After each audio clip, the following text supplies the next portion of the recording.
Mina Kimes, Martenzie Johnson, Kevin Clark, Bill Barnwell. We had 17-year-old Cooper Flagg detonating on Team USA yesterday. Select squad nearly beat the Olympic team. Yep, what it means, what it could mean. And Djokovic muting Wimbledon. Have a good night. Yes, let's go around the horn.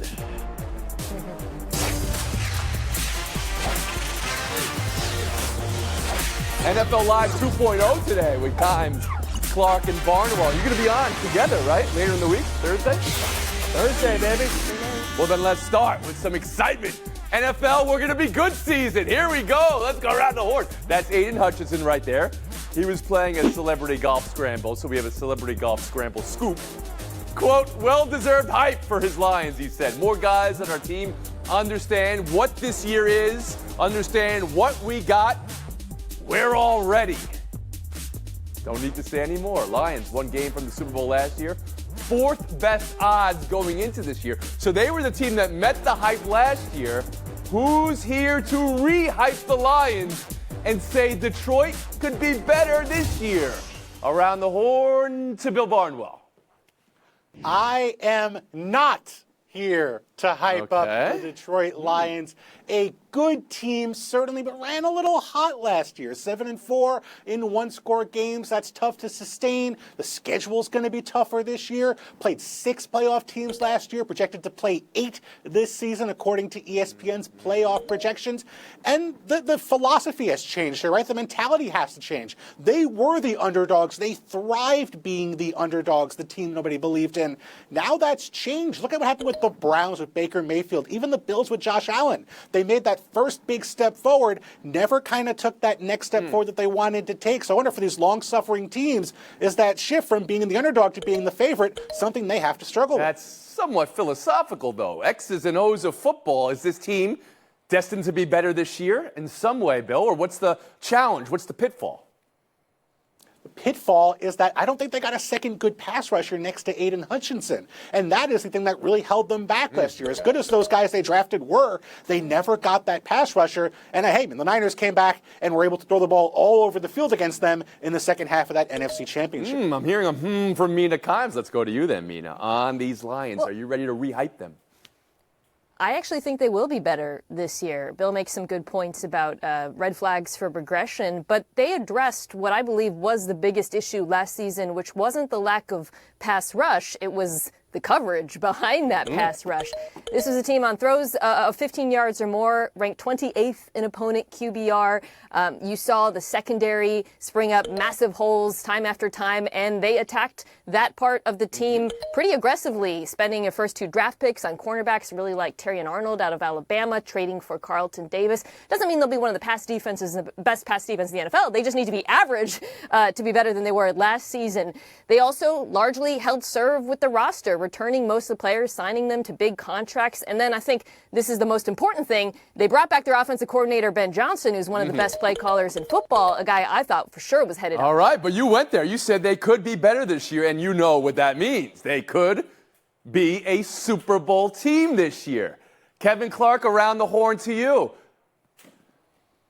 I think Mina is correct. Let me hype up the Lions here for a second. First of all, they'll be perennial contenders. Aiden Hutchinson himself, who we're not even talking about, had 62 pressures last year. Only Aaron Donald since 2018 has had more in a season. He is amazing. However, even if they get better, they may not be the best team in their own division because the Green Bay Packers were the youngest playoff team last year since the 1977 Chicago Bears. Over the second half of last season, Jordan Love was the best intermediate and deep passer in football, and I see no reason why that can't continue over a full season. Their skill guys are great. Their defense is ultra athletic. The defensive coordinator change is going to be massive. So I think these are 2 Super Bowl contenders in the NFC North, but I'm giving the nod to the Packers. All respect to Aiden Hutchinson, although I don't know how official any quote given in a golf pro shop really is. And Martenzie Johnson now. Are you here to re-hype these Detroit Lions?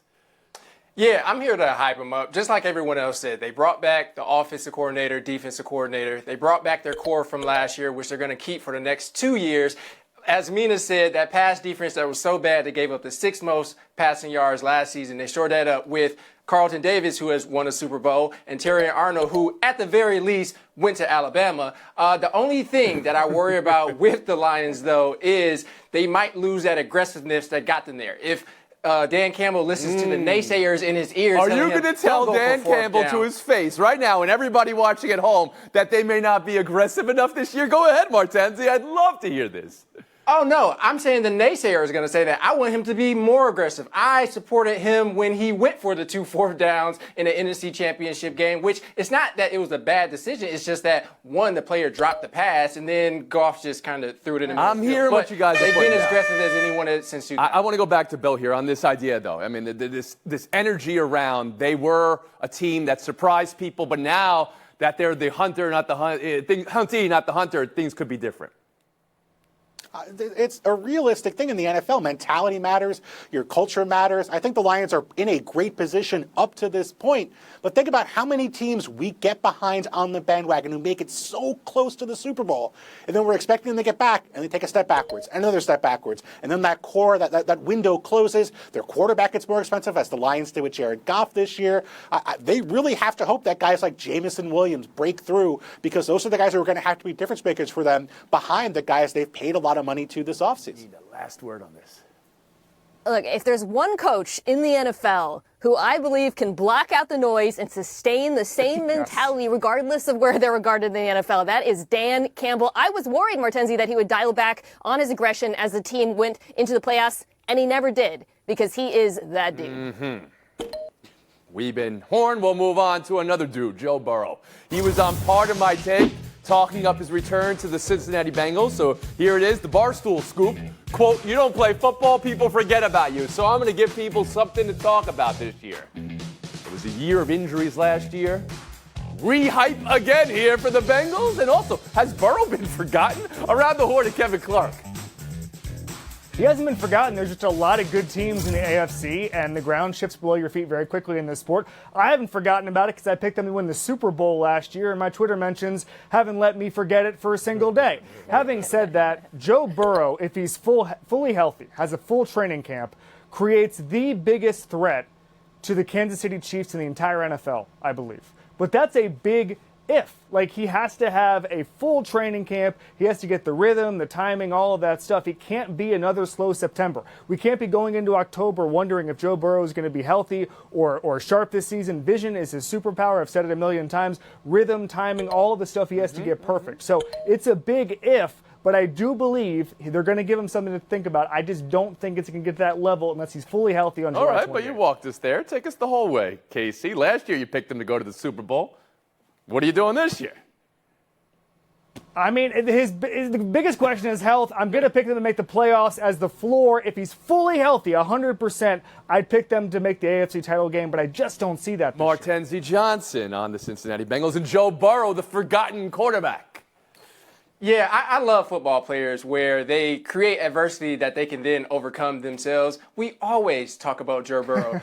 He was just in Paris Fashion Week with his back out. We were talking about Joe Burrow. We were talking about Joe Burrow for pregame slow motion tosses to his receivers. He's one of the best quarterbacks, not only just in the AFC, but in the NFL. Since 2000, he has the second best completion percentage amongst all quarterbacks. I think Patrick Mahomes is the only other one. Yeah. Like, you're good, Joe. We didn't forget about you. Just, as Kevin said, stay healthy. Mina Kimes on the rehyping of the Bengals here and the health of Burrow.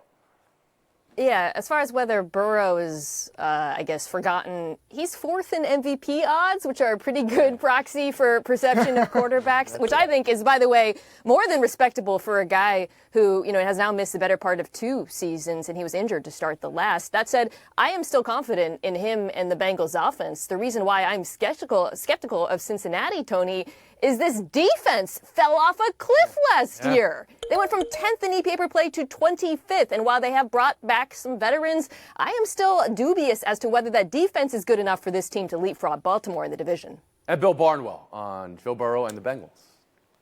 nobody forgot Joe Burrow, but we've learned as a society we don't have to pay attention to the Bengals until November starts. They've been a sub-500 team with Burrow as their quarterback in September and October, 20-9 afterwards. And I think for Joe Burrow, I don't think there's anything innate about his ability that causes him to struggle in September and October, but they seem to get better with more reps together. So as Kevin said, they need to be in training camp together. I mean, this is a team that has had to play in Kansas City in the postseason multiple times because they were not able to win home field advantage. So better in September, better in October. Maybe the only thing better than Paris in June could be Cincinnati in January. All right, last word, Kevin Clark here.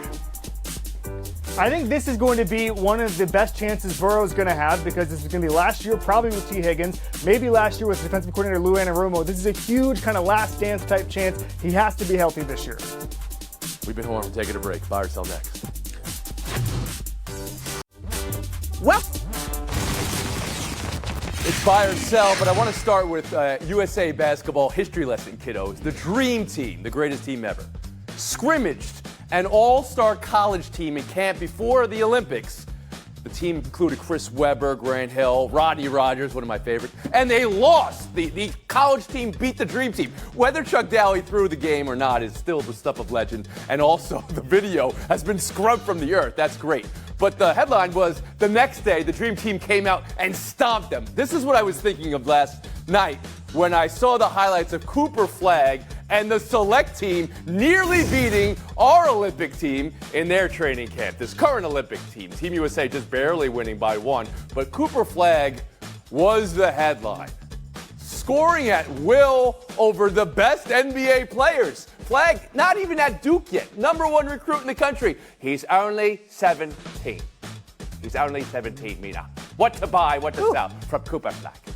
Cooper. I'm selling any panic about Team USA. Not going to talk about practice. I am buying everything Cooper Flagg, and we are seeing why it was such a coup, no pun intended, for the Nets to hold on to the first-round pick next year. Because at the top of the draft, there will be a 6'10" forward who just gave us proof of concept that not only can he score on NBA players, he scored on Anthony Davis, Drew Holiday, amongst the best defensive players in the entire league. Martenzi, what did you see from Cooper yesterday? I mean, I'm selling it a little bit. He was impressive to make Drew Holiday do the salsa and then to hit a three-pointer in front of Anthony Davis. But you said you're selling That's it. impressive. I'm here in D.C., and so I know the fans here that mamboed their sauce, but they're doing it against the Team USA that I don't think was giving full effort, hence the 74-73 score. I'm not sure how much they were taking it seriously, but he's really good, but I won't buy Kevin much. Clark, Cooper Flagg's debut here, first Team USA. If there's anything that concerns me, it's that Team USA doesn't have that dog in them like the original team to get that stuff scrubbed from the internet. We should not be seeing this if they were as ruthless as the 92. Doesn't have that dog in them. I just told you the dream team lost to college, and you can turn on and the then dog. they burn the tapes. Then they burn the tapes. That's what you do when you lose to college kids. Okay, obviously, I don't care about the level of competition. I don't think the Team USA was trying that hard. What I will say is this. Number one, pray for the Atlanta Hawks, who had the #1 pick in the worst draft of all time a couple weeks ago. Couldn't go 10 days without finding out that next year's draft has a generational prospect atop it. Second of all, this is good for college hoops. It's been a few years, probably since Zion. We've had a true college hoop superstar going into a season, somebody everybody's going to watch even during college football season. So I like this. I like Duke this year. I think this is a net win for hoops. They're going to be watching him during college football season and then the build up to college basketball season. That's what you're saying. Yeah. Bill Barnwell. Flagg was only supposed to blow the bloody Thank you, Mr. Barnwell. And There we go. Open up the barn burner. blew this matchup out, and this is actually maybe going to change the course of the NBA over the next few weeks because now the Bulls, the Jazz, those teams that were tanking, they might look at Lauri Markkanen, they might look at Zach LaVine and say, hey, you're going to get in the way of us tanking for Cooper Flagg. So this could lead to some NBA trades in the weeks to come. Excited about him. First college player invited, I believe, in over a decade, showed why he is a preternatural prospect. All right, so you believe tank season's on. Drag for Flagg? Sag for Flagg? Bag this season. Ooh, poop for Coop. Coop for Coop. Okay. True. That was number 2. We'll move on. Buy or sell to the Ryder Cup rollout. Did they nail the rollout? This is for next year's Cup, so 14 and a half months away.